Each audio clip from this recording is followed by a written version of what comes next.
اور اس شب برأت سے لے کر اس شب برأت تک ہمیں حیات مستعار عطا کی۔ کتنے لوگ ہمارے اعزاء، اقارب، احباب اور اصدقاء میں ایسے ہیں جو سال گزشتہ شب برأت کے موقع پر ہمارے ساتھ اس رات کی برکتوں سے مالا مال ہونے کے لیے عبادتوں میں، تلاوتوں میں، ذکر و اذکار میں، نوافل میں مشغول تھے، اور آج جب شب برأت آئی تو وہ زیر زمین ہو گئے۔ اللہ پاک ہمارے تمام مرحومین کی بال بال مغفرت فرمائے، کروٹ کروٹ جنت نصیب فرمائے، اور ہمیں جو اللہ پاک نے مزید حیات عطا کی ہے اس حیات میں اللہ پاک ہمیں اپنے احکام پر پورا چلنے کی اور ان کی پیروی کرنے کی توفیق عطا فرمائے۔ میرے بھائیوں، ہم اپنے دین کا اگر مطالعہ کرتے ہیں تو دین کے جتنے احکام ہیں ہم اور آپ انہیں 5 قسموں میں تقسیم کر سکتے ہیں۔ نمبر 1 عقائد، نمبر 2 عبادات، نمبر 3 معاملات، نمبر 4 معاشرت، اور نمبر 5 اخلاق۔ دین کے جتنے احکام ہیں وہ انہی 5 قسموں کے اندر داخل اور شامل ہیں۔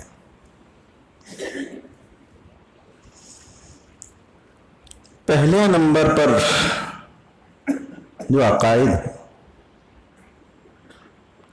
یہ دین اسلام کے جو 5 ارکان ہیں، نماز، عقائد یعنی توحید، نماز، روزہ، حج، زکوٰۃ، شہادت، نماز، روزہ، حج اور زکوٰۃ، یہ جو 5 ارکان ہیں دین اسلام کے، ان 5 ارکان میں، ان 5 رکنوں میں سب سے اہم ترین رکن جس کو اساس کہتے ہیں، جس کو بنیاد کہتے ہیں، وہ عقائد ہے۔ عقائد اگر صحیح رہے تو تمام اعمال بھی صحیح ہوں گے، اور صاحب عمل کو ان اعمال کا فائدہ بھی پہنچے گا، اس دنیا میں بھی اور آخرت میں بھی۔ اور عقائد کے اندر اگر خلل رہا، عقائد کے اندر اگر فساد اور بگاڑ رہا، عقائد اگر ہمارے صحیح اور درست نہ رہے تو اعمال بھی صحیح نہیں ہوں گے، اور صاحب عمل کو اس کے عمل سے نہ اس دنیا میں فائدہ پہنچے گا نہ آخرت۔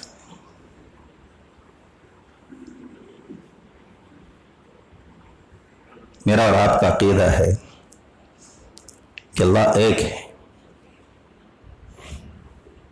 ہم موحد ہیں۔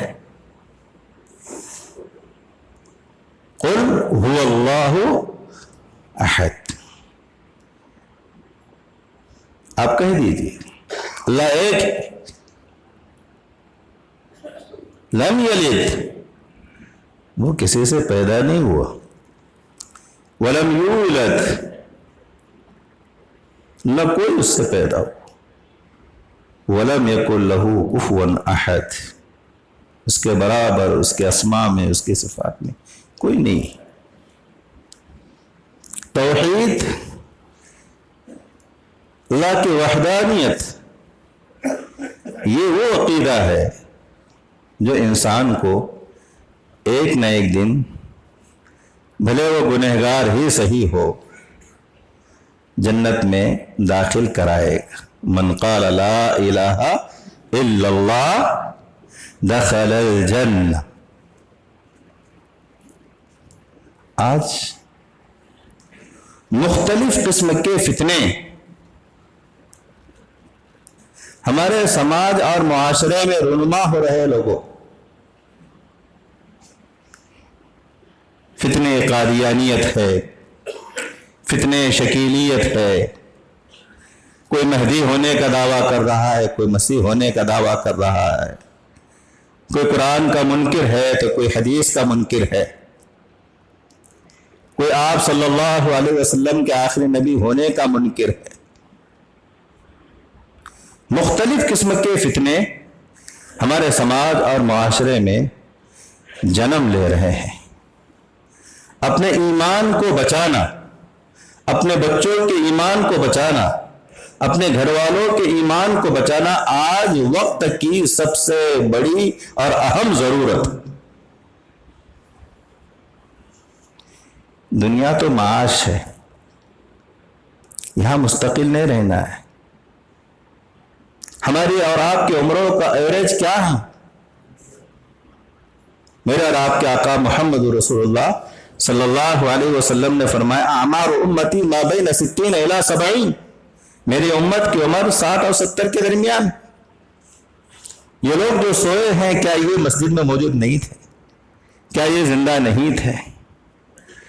کیا ان کے بھی وہ سب پل نہیں تھے جو ہم پلاننگ کر رہے ہیں؟ کیا ان کے بھی وہ سب منصوبے نہیں تھے؟ ایک نظر کر لو، یہ زندگی ہے، یہ موت، صرف بیچ میں دیوار ہے۔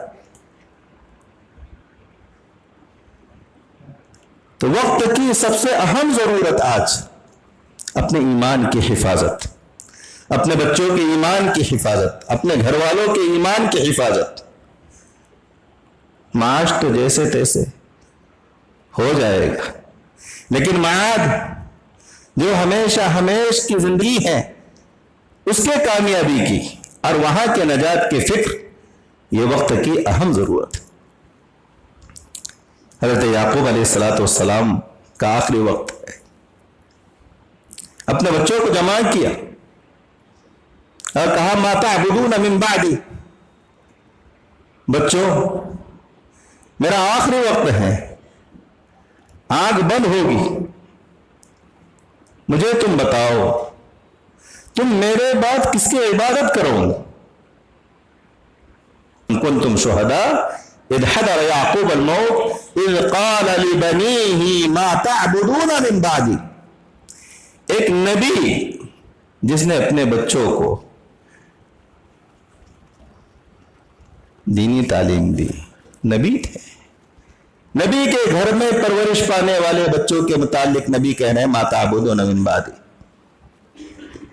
کیا سمجھ میں آتا ہے یہاں سے؟ انسان کی فکر اس دنیا سے جاتے ہوئے بھی کیا ہونی چاہیے کہ میرے بچے دین سے وابستہ رہے، میرے بچوں کا ایمان محفوظ رہے، میرے بچوں کی آخرت خراب نہ ہو، یہ فکر ہونا چاہیے ماں باپ کی۔ ہم فکر کرتے ہیں ان کے معاش کی کہ اچھی سی دکان ہو جائے، اچھا سا کارخانہ لگ جائے، سائزنگ قائم ہو جائے، خوب ریل پیل ہو، پیسوں کی عیش کی زندگی گزارے۔ میرے بھائی یہ سب تو مقدر ہیں۔ ہم اور آپ جب اپنے ماں کے پیٹ میں ہوتے ہیں، اسی وقت جب روح ہمارے جسم میں ڈالی جاتی ہیں، اسی وقت لکھا جاتا ہے رزق ہو عمر ہو شقی اور سعید۔ رزق مقسوم، ہمارے اور آپ کی لائف میں جتنا رزق ملنا ہے وہ سب لکھا جا چکا ہے، اور ہم اور آپ جو کر رہے ہیں تو اس لکھے ہوئے رزق کو حاصل کرنے کی کوشش کر رہے ہیں۔ باقی جو لکھا ہے اس سے زیادہ اور اس کے سمے اور وقت سے پہلے ملنے کا سوال ہی پیدا نہیں ہوتا ہے۔ ہاں، تو یہ فکر کہ میرا اور آپ کا ایمان محفوظ رہے وقت کی اہم ضرورت ہے۔ اپنے بچوں کو عقائد صحیحہ کی تعلیم اور صحیح تربیت یہ والدین کی ذمہ داری ہے۔ اس کے لیے آپ کو مضبوط کرنا ہوگا اپنے مکاتب کو، اس کے لیے مضبوط کرنا ہوگا آپ کے مدارس کو، اس کے لیے درست کرنا ہوگا آپ کے اپنے گھر کے ماحول کو۔ تو میرا اور آپ کا رب ایک، یہ سب سے پہلا عقیدہ، اور نبی محمد صلی اللہ علیہ وسلم آخری رسول ہے، آپ کے بعد کوئی رسول اس دنیا میں آنے والا نہیں۔ وَأَنَا خَاتَمُ النَّبِيِّينَ لَا نَبِيَّ بَعْدِي۔ یہ عقیدہ ہم اپنے گھر کے اندر ذکر کریں۔ ہماری ماں اور بہنوں کو عقائد کا علم نہیں ہے، جس کی وجہ سے وہ شرک میں، بدعات میں، رسومات میں، خرافات میں مبتلا ہے۔ ہم اور آپ تو علماء کی مجلسوں میں، مسجدوں کے وعظ و نصیحت کی محفلوں میں، اچھے لوگوں کی صحبت میں رہ کر کچھ حد تک عقائد اسلام کو جانتے ہیں، مانتے ہیں، لیکن فکر کی ضرورت ہے اپنے بچوں اور بیویوں کی۔ لوگوں، جو کچھ بھی ہوتا ہے کائنات میں، اس میں اللہ ہی کی مشیت ہوتی ہے۔ ایک بات سمجھ، وَمَا تَشَاءُونَ إِلَّا أَن يَشَاءَ اللَّهُ۔ ہم اور آپ جو کچھ بھی چاہیں، بڑی چاہتے ہیں، بڑی خواہشیں ہیں، بڑی تمنائیں ہیں، کس کے دل میں نہیں ہے؟ میرے ہے، آپ کے ہے، سب کے۔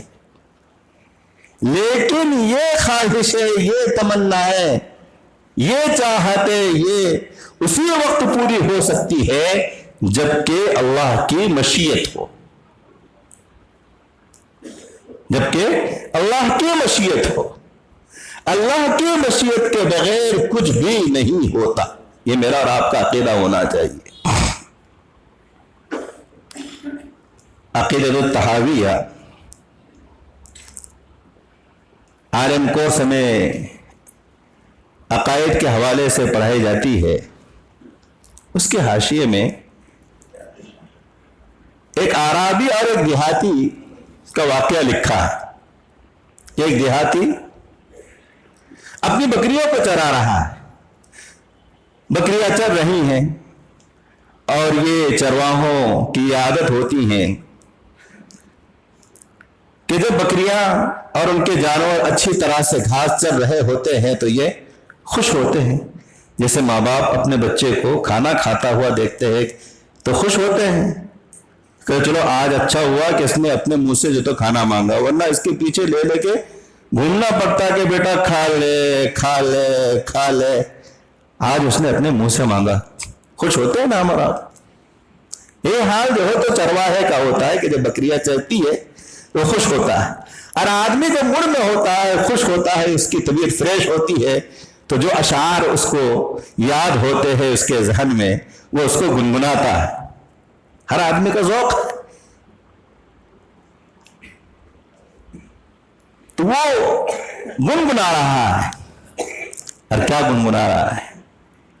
ما یشاء یکن وَإِن لَمْ أَشَاء، ما یشاء یکن وَإِن لَمْ أَشَاء وَمَا أَشَاءُ لَمْ يَكُنْ إِن لَمْ يَشَاء، کہ وہ جو چاہتا ہے وہ ہو جاتا ہے، میں چاہوں یا نہ چاہوں۔ وہ جو چاہتا ہے ہو جاتا ہے، میں چاہوں یا نہ چاہوں، اور میں جو چاہتا ہوں وہ اس وقت تک نہیں ہو سکتا جب تک کہ وہ نہ چاہے۔ یہ تو میرے بھائیوں، کائنات میں جو کچھ ہو رہا ہے اس کے پیچھے اس کی مشیت ہے، اس کی چاہت ہے۔ قرآن نے کہا وَمَا تَسْقُطُ مِنْ وَرَقَةٍ إِلَّا يَعْلَمُهَا وَلَا حَبَّةٌ فِي ظُلُمَاتِ الْأَرْضِ وَلَا رَطْبٍ وَلَا يَابِسٍ إِلَّا فِي كِتَابٍ مُبِينٍ، ایک پتا بھی اس کے اذن کے، اس کے علم کے بغیر نہیں گرتا ہے۔ تو ضرورت اس بات کی ہے کہ ہم اس کو منانے میں لگ جائیں، اس کے ساتھ اپنے رابطے کو مضبوط اور مستحکم کریں، اس کے اوامر کو بجا لائیں، اس کے نواہی سے اپنے آپ کو، اپنے متعلقین کو بچائیں۔ یہ کلمہ شہادت کا تقاضا ہے، اس کی وحدانیت، اس کی ربوبیت کا یقین ہمارے دلوں میں ہو، صرف زبان پر نہیں، عمل میں بھی وہ ظاہر ہونا چاہیے۔ اس کے بعد جناب نبی کریم صلی اللہ علیہ وسلم جو اللہ کے آخری رسول ہیں، خاتم النبیین ہیں، ان کی محبت، اور محبت صرف زبان سے نہیں لوگوں، محبت عمل سے ظاہر بھی ہونا چاہیے۔ اس لیے کہ ضابطہ ہے ان المحب لمن یحب یطیع، کہ ہر محب اپنے محبوب کی اطاعت اور فرما برداری کرتا ہے۔ آپ صلی اللہ علیہ وسلم کے جو ارشادات ہیں، آپ کے جو فرمودات ہیں، اس پر عمل، یہ سچی اطاعت ہے۔ اور اللہ کے رسول صلی اللہ علیہ وسلم نے فرمایا کل امتی یدخل الجنہ الا من ابا، میرا ہر امت جنت میں داخل ہوگا، لیکن جس نے انکار کیا وہ داخل نہیں ہوگا۔ حضرات صحابہ نے پوچھا کہ ومن ابا یا رسول اللہ، تو کہا کہ اللہ کے رسول وہ کون؟ کہا جس نے میری اطاعت کی، من اطاعنی دخل الجنہ ومن عصانی دخل النار، جس نے میری اطاعت کی، میری باتوں کو مانا، وہ جنت میں داخل ہوگا، اور جس نے میری نافرمانی کی وہ جہنم میں جائے گا۔ تو اللہ کی وحدانیت، اس کے اوامر کو بجا لانا، اس کے نواہی سے اپنے آپ کو بچانا، اور رسول اللہ صلی اللہ علیہ وسلم کی محبت اور آپ کی اطاعت، یہ شہادت کا تقاضا ہے۔ اس کے بعد دیکھو دوسرے نمبر پر عبادات ہیں۔ عبادات، نماز، روزہ، زکوٰۃ، حج، یہ سب عبادات ہیں، لیکن ہم نے دین کو صرف چند چیزوں میں ہی محدود سمجھ رکھا ہے۔ یہ نماز پڑھ لی، زکوٰۃ دے دی، حج کر لیا، روزہ رکھ لیا، ہم سچے پکے مسلمان ہو گئے۔ میں آپ کو کہوں، عالم کورس میں ایک کتاب پڑھائی جاتی ہے ہدایہ، یہ گویا کہ اسلامک لا ہے، اسلامک قانون، اس کی 4 جلدیں ہیں لوگوں، کتنی؟ 4۔ ان 4 جلدوں میں سے صرف اور صرف ایک جلد عبادات کے مسائل پر مشتمل ہے، اور بقیہ 3 معاملات سے متعلق ہے۔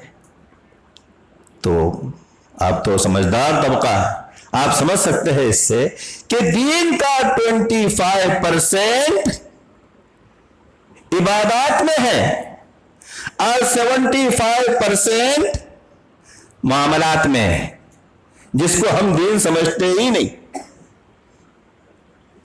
ہاں، عبادات میں ہم اور آپ کتنے % تک ہے ہر کوئی جانتا ہے، اور معاملات میں تو اللہ رحم کرے، اللہ رحم کرے، جبکہ ہم مسلمان ہونے کے ناطے اس کے مکلف ہیں۔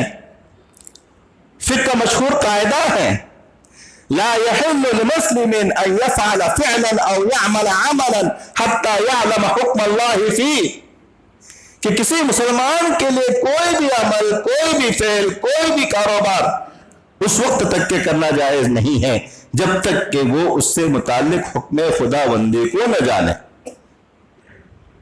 کوئی بھی عمل کرنا ہو اس سے متعلق خدائی حکم کو، ارشادات رسول کو جاننا چاہیے۔ ہمارا اور آپ کا حال یہ ہے، ہونا یہ چاہیے۔ دیکھو قرآن کی ترتیب کیا ہے؟ فَاسْأَلُوا أَهْلَ الذِّكْرِ إِن كُنتُمْ لَا تَعْلَمُونَ۔ اگر تمہیں کسی عمل سے متعلق، کسی فعل سے متعلق خدائی حکم معلوم نہیں ہے تو اہل ذکر سے، اہل علم سے، مستند معتبر ثقہ علماء سے پوچھا جائے، یہ بھی کہہ رہا ہوں۔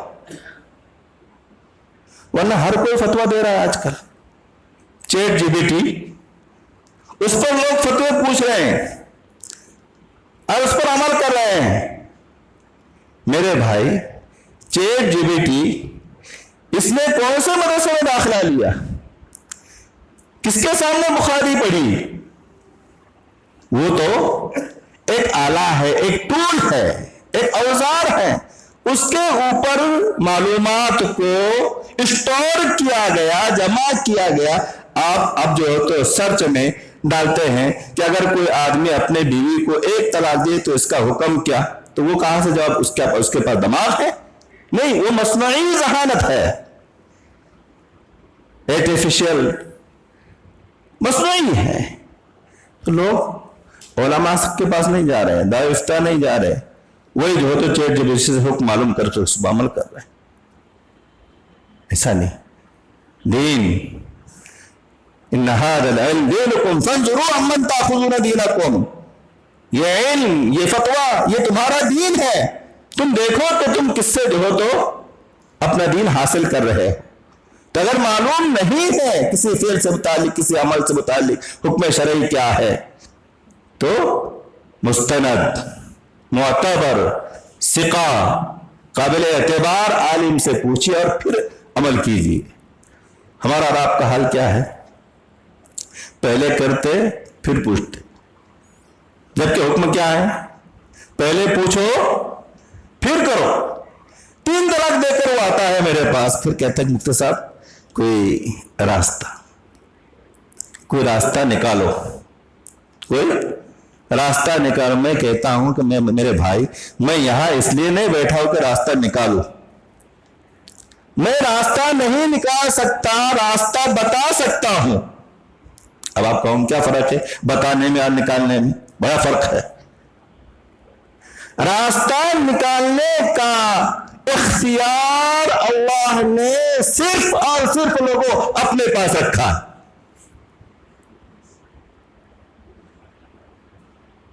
اپنے پاس رکھا۔ شرع لکم من الدین، شریعت یعنی احکام شرعیہ کی تجویز اللہ نے اپنے پاس رکھے ہیں۔ یعنی الحکم الا للہ، حکم اور فرمان اور قانون صرف خدا کا ہے۔ یہاں تک کہ رسول کے زبانی اعلان کروایا، قل لا املک لنفسی ضرا ولا نفعا ان اتبع الا ما یوحی الی، میں تو خدائی احکام کی پیروی کرتا ہوں۔ ہاں تو مفتی راستہ نکالتا نہیں، راستہ بتاتا ہے۔ راستہ نکالنے کا اختیار اللہ نے صرف اپنے پاس رکھا ہے۔ تو میرا اور آپ کا حال یہ ہے میرے بھائیوں کہ پہلے کرتے ہیں اور پھر پوچھتے ہیں۔ ایسا نہیں ہونا چاہیے، چاہے عبادات ہو، معاملات ہو، اور وقت چونکہ زیادہ ہوا ہے تو بہرحال میں یہی کہوں گا کہ ہم اور آپ اپنے ایمان کی حفاظت کرے، ایمان کی فکر کرے، اپنے عبادات کو درست کر لے، اپنے عقائد کو صحیح کر لے، معاملات کو صحیح کر لے۔ اور دیکھو دین نے یہ چیز میرے دل میں بہت دن سے کھٹکتی ہے، دین میں جس چیز کو جس درجے پر رکھا گیا ہے اس کو اسی پر رکھو۔ 2 منٹ زیادہ ہوں گے چل جائے گا، لیکن یہ میسج مجھ کو دینا ہے۔ دیکھو احکام کے درجات ہوتے ہیں، فرض، واجب، سنت ہے، ارے بولو، مؤکدہ، اہل علم کا شہر ہے آپ کا، سنت ہے مؤکدہ، سنت ہے غیر مؤکدہ، پھر اس کے بعد مستحب، ٹھیک ہے؟ یہ کرنے کے احکام ہے، فرض ہے، واجب ہے، سنت مؤکدہ ہے، غیر مؤکدہ اور مستحب۔ اور نہ کرنے کے جو احکام ہے وہ ہے حرام، پھر اس کے بعد مکروہ ہے تحریمی، کیا؟ مکروہ ہے تحریمی، اور تیسرے نمبر پر ہے مکروہ تنزیہی، یعنی اساءت، برا۔ تو جو حکم جہاں ہے اس کو وہیں پر رکھو، افراط اور تفریط مت کرو، فرض کو واجب کی جگہ، واجب کو فرض کی جگہ، سنت مؤکدہ کو غیر مؤکدہ کی جگہ، غیر مؤکدہ کو مؤکدہ کی جگہ، مستحب کو سنت کی جگہ، سنت کو مستحب کی جگہ، نہیں، یہ سب معیار ہے، یہ درجات ہے، یہ احکام شرعیہ کی حیثیتیں ہیں لوگوں، اس میں اگر ہم کمی بیشی کرتے ہیں تو کل قیامت کے روز ہماری پکڑ ہو۔ شب برات سے متعلق وہ تو گزر چکی، جو ہوا سو ہوا۔ پورے حیات طیبہ میں جناب نبی کریم صلی اللہ علیہ وسلم صرف ایک مرتبہ جنت البقیع تشریف لے گئے تھے۔ ٹھیک ہے، کوئی بندہ اتباع نبی میں اگر جاتا ہے، اپنے مردوں کے لیے ایصال ثواب کرتا ہے، قبلہ رخ ہو کر ان کے لیے دعائیں مغفرت کرتا ہے، یہ بھی سمجھ لو، قبلہ رخ ہو کر دعا مانگنا چاہیے، قبر کی طرف رخ کر کے نہیں۔ اس سے شائبہ ہوتا ہے کہ صاحب قبر سے مانگ رہا ہے، قبلہ رخ ہو کر دعائیں مانگے۔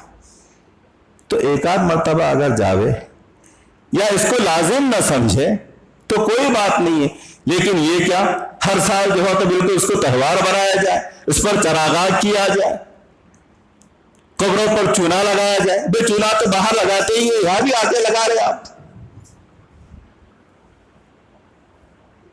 چونا لگانے کی جو عادت ہے وہ چھوڑ دو، کہاں ہے؟ کیا قرآن میں ہے؟ حدیث میں ہے؟ اسلاف نے وصیتیں کی ہیں؟ فقہا کے احکام میں ملتی ہیں یہ چیزیں؟ بالکل اس کو تہوار کے طور پر منانا اور اس کو لازم سمجھنا کہ جب تک کہ حلوہ پراٹھا بنے گا نہیں شب برات ہوگی ہی نہیں، جب تک کہ نئے کپڑے سیلے گے نہیں شب برات ہوگی ہی نہیں، جب تک کہ قبرستان میں حاضری ہوگی ہی نہیں شب برات ہوگی ہی نہیں۔ میرے بھائی، جو چیز لازم نہیں ہے اس کو لازم سمجھنا یہی بدعت ہے۔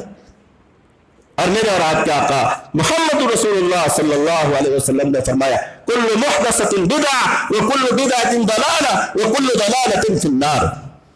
ہم نے اصل احکام کو چھوڑ دیا، اس میں غفلت برتی، اس سے لاپرواہی کی اور رسومات کو اور خرافات کو اپنی زندگی میں جگہ دی۔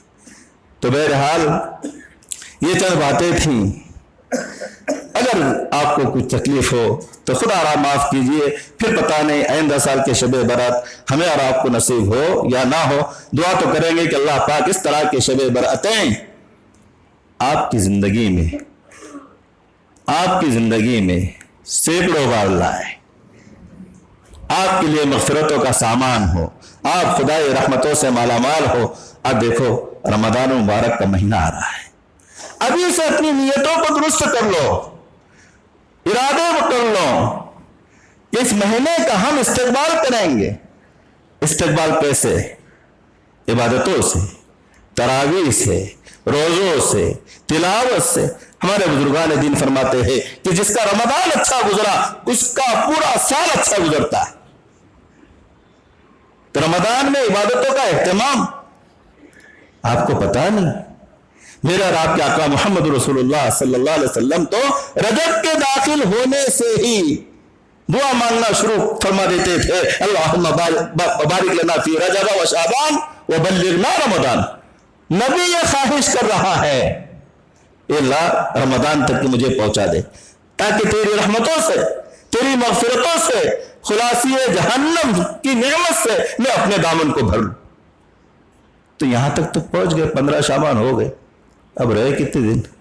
15 دن. یہ دعا مانگتے جاؤ اور جیسے ہی رمضان آئے تو خدا کی رحمت کو، اس کی برکت کو اور خلاصی جہنم کی نعمت کو خوب لوٹو. اللہ مجھے بھی آپ کو بھی عمل کے توفیق مرحمت فرمائے. وآخر دعوانا ان الحمد للہ رب العالمین.